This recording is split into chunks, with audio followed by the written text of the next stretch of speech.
Hi hello నమస్తే welcome to sakshiyeducation.com. సాధారణంగా చాలామంది చిన్న చిన్న కష్టాలకే కుంగిపోతుంటారు. వాటిని సాకుగా చూపిస్తూ లక్ష్యాల గురించి పెద్దగా పట్టించుకోరు. కానీ ఢిల్లీకి చెందిన సౌమ్య శర్మ 90% వినికిడి లోపం ఉన్నా అవేం పట్టించుకోకుండా లక్ష్యం వైపు అడుగులు వేసింది. ఎన్ని అడ్డంకులు వచ్చినా తన ప్రయత్నాన్ని మాత్రం ఆపలేదు.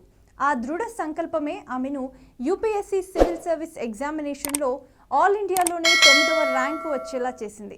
మొదటి ప్రయత్నంలోనే సివిల్ సాధించిన సౌమ్య శర్మ విజయగాథ ఎంతో మందికి ప్రేరణగా నిలుస్తుంది. కేవలం 23 ఏళ్ల వయసులోనే కలెక్టర్గా సేవలందిస్తున్న సౌమ్య శర్మ సక్సెస్ స్టోరీ గురించి ఇప్పుడు తెలుసుకుందాం. సౌమ్య శర్మది స్వస్థలం ఢిల్లీ.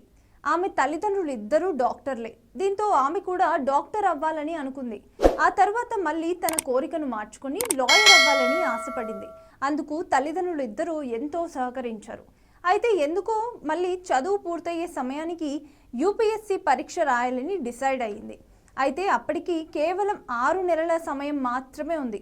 అయినా సరే కాన్ఫిడెంట్గా 6 నెలల్లోనే సొంతంగా ప్రిపేర్ అయ్యి పరీక్షకు సిద్ధమైంది.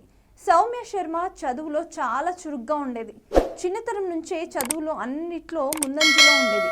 అయితే ఆమె 16 ఏళ్ల వయసులో వినికిడి శక్తిని కోల్పోయింది.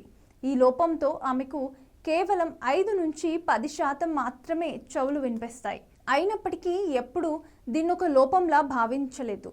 ఎన్ని ఇబ్బందులు ఎదురైనా ఓటమిని ఒప్పుకోని వ్యక్తిత్వం ఆమెది. సివిల్స్ పరీక్ష రాసే సమయంలో కూడా ఆమె ఆరోగ్యం సహకరించలేదు. పరీక్ష రాసే ముందు తీవ్రమైన జ్వరంతో బాధపడింది. కనీసం బెడ్ పై నుంచి కూడా లేవలేని స్థితిలో ఉండేది. అయినప్పటికీ పరీక్ష రాసింది. ఎటువంటి కోచింగ్ తీసుకోకుండానే సొంతంగా చదువుకుని యూపీఎస్సీ సివిల్ సర్వీసెస్ పరీక్షలో దేశంలోనే 9వ ర్యాంకు సాధించింది. మరో విశేషం ఏంటంటే మొదటి ప్రయత్నంలోనే, అది కూడా అతి చిన్న వయసులోనే సివిల్స్ పరీక్షలో ఉత్తీర్ణత సాధించి ఎంతో మందికి స్ఫూర్తిగా నిలుస్తుంది. ఇది collector Soumya Sharma inspiring journey. మరో సక్సెస్ జర్నీలో మళ్ళీ కలుద్దాం. Stay tune to Sakshi education.